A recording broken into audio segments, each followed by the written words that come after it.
Hello, wonderful people. It is time for our final preview episode of Wimbledon. We're going to be covering off on days 13 and 14 today as we drop our finals preview for both the men's and the women's.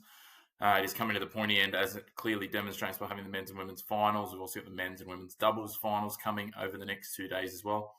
Unfortunately, when we talk Aussie Watch, there's very thin on the ground after Olivia Gadecki went out in 3 sets in the women's doubles alongside Desiree Krawczyk. They went down to Elisa Mertens and Veronika Kudermetova, 6-3, love 6, 3-6.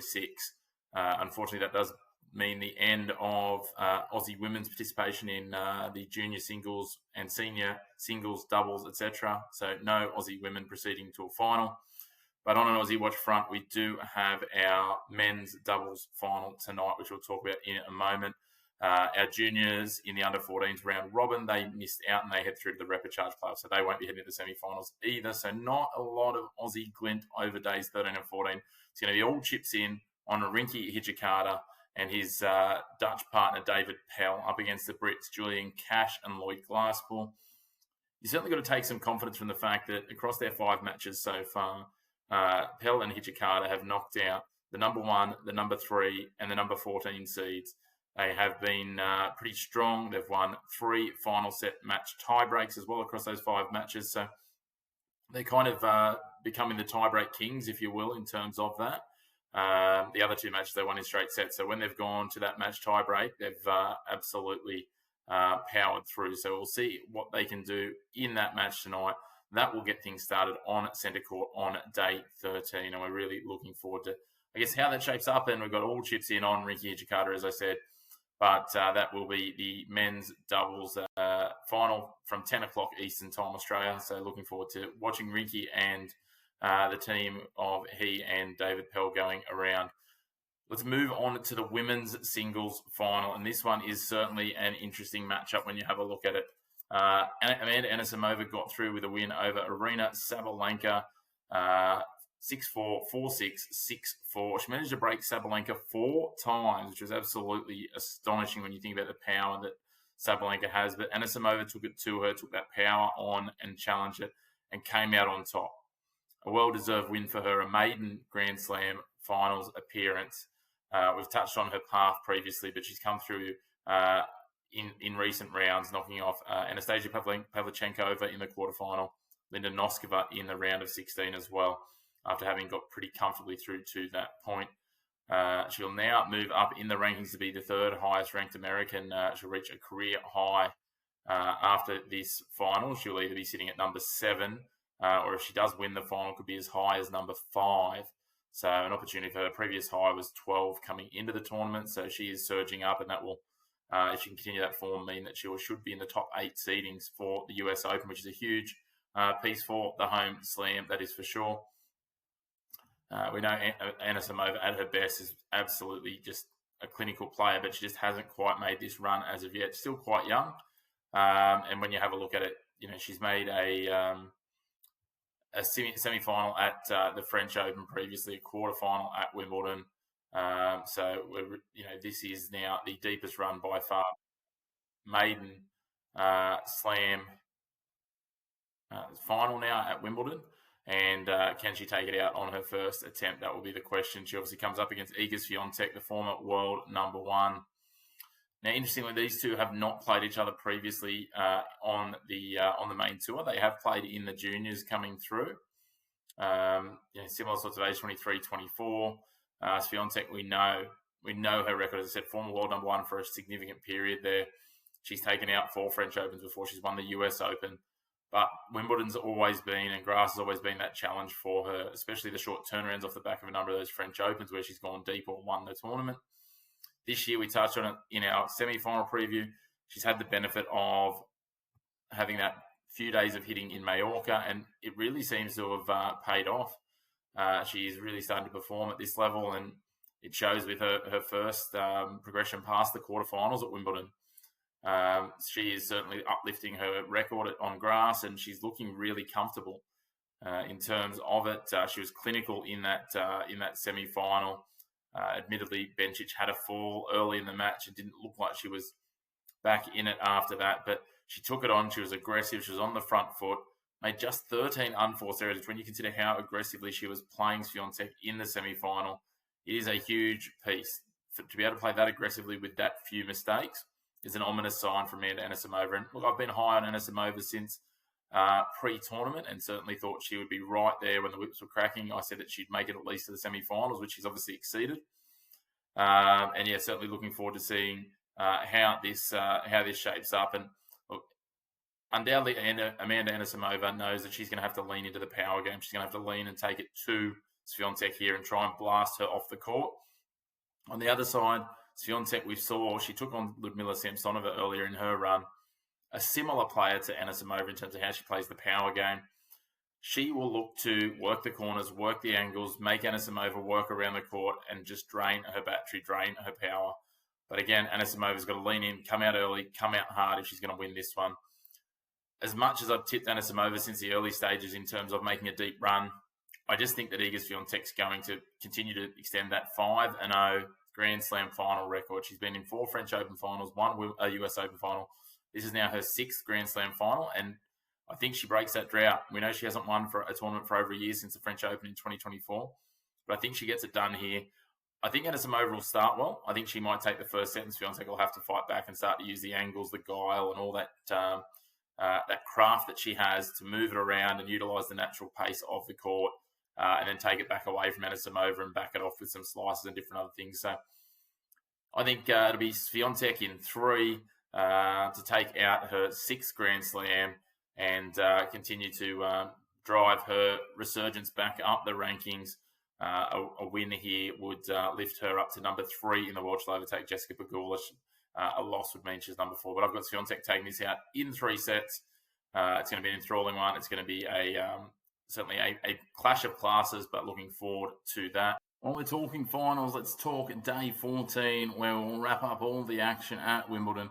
And it will be wrapped up with the women's doubles final leading into the men's singles to close things out. In the women's doubles final, as we touched on, Veronika Kudermetova and Elisa Mertens have gone through where they will take on Yelena Ostapenko and Si Su Wei from Chinese Taipei. Ostapenko and Say took down Taylor Townsend and Katerina Siniakova, bombing out any dream of Siniakova taking 2 titles after having won the mixed doubles. So that'll be an interesting one to get things underway on day 14 on centre court. I'll be leaning towards Ostapenko and Say, just not with a lot of confidence, but they've been into a few arm wrestles in their matches in recent rounds, including their quarterfinal win over Sorana Sestaya and Anna Kalinskaya. I think they'll just have the distance on Kudermetova and Mertens, so the 4th seeds to take it over the 8th seeds.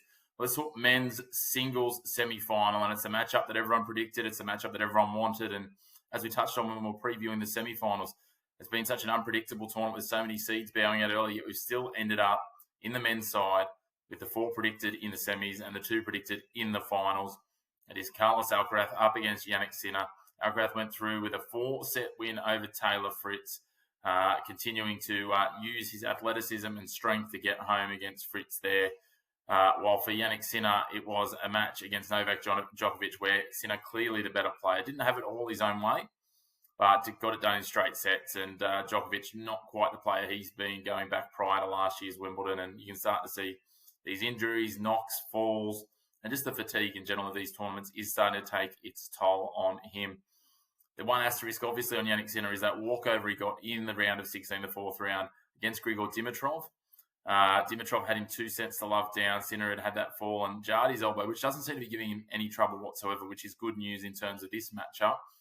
But Dimitrov had him on the ropes before he tore his pec. It was quite clear. Unfortunately, though, a torn pec was the end of it for Grigor Dimitrov. Again, we wish him the best with his recovery, but it's going to be an interesting one from that point of view. That's the only real blemish on Sinner's record. He spent a lot less time on court because outside of that match, he has not dropped a set. He has been clinical all the way through to his first round win. So you've got to look at this and say Sinner will be the fresher of the 2. But what that means in terms of, I guess, how this shapes up, Alcaraz, youthful, energetic, moves well around the court. Sinner, the big power serve. Most of their recent matchups have been on slower surfaces. But again, that's no guarantee, as we know. So this will be pacey.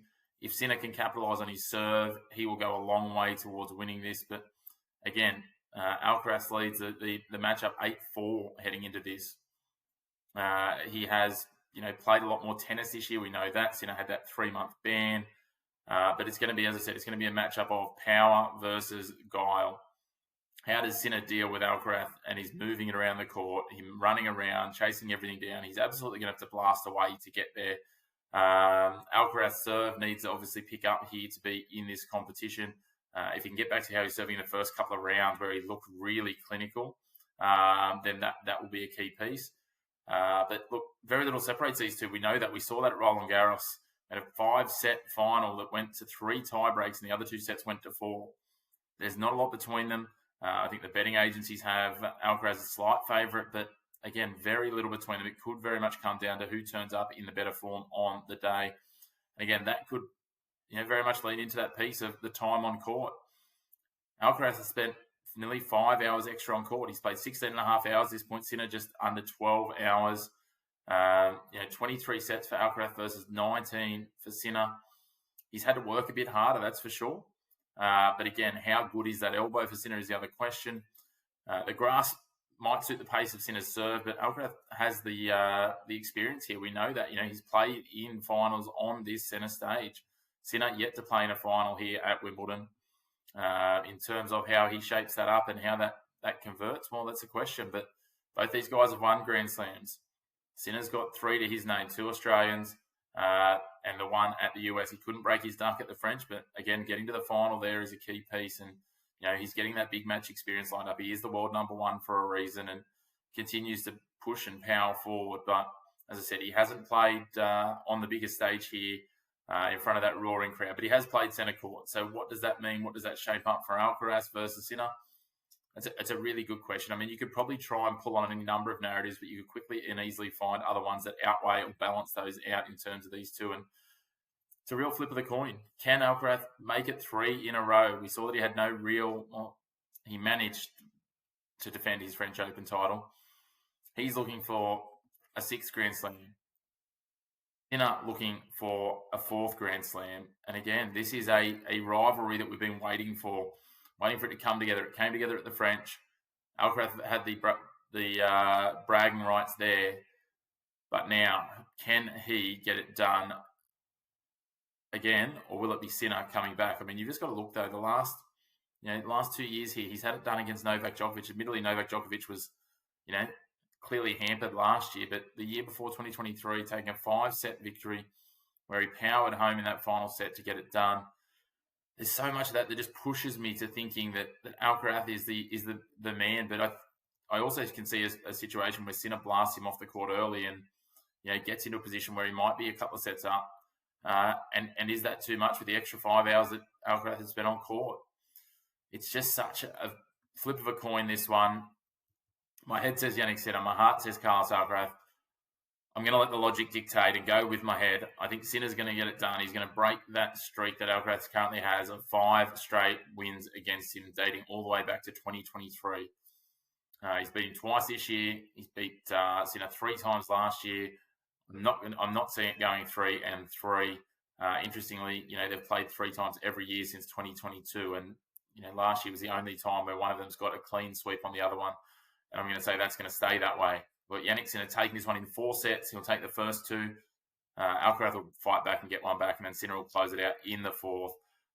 It's going to be an absolute cracker. Cannot wait for this on Sunday night Australian time. But until then, let's tune into the women's. Good luck to everyone involved. Thank you very much for tuning in to all of our daily doses across Wimbledon. Look forward to bringing you more updates. We've got the cricket coming with the Australia and the West Indies getting underway in their 3rd test, the day-night test out of Kingston, Jamaica. And there'll be plenty more as well as things come on. Of course, you can stay tuned to our weekly shows as well. And if you want more of your sports content, make sure to stay tuned to us on not only YouTube with a subscription or your favourite podcast platform, but also keep up to date with us on our socials where we drop plenty of short, sharp content on Instagram and on TikTok at The Chris Mack Show. You can also follow us on X and on Facebook, again, at The Chris Mack Show. Big thanks as well, wonderful people, for tuning in to our Daily Dose, and we look forward to talking to you again soon.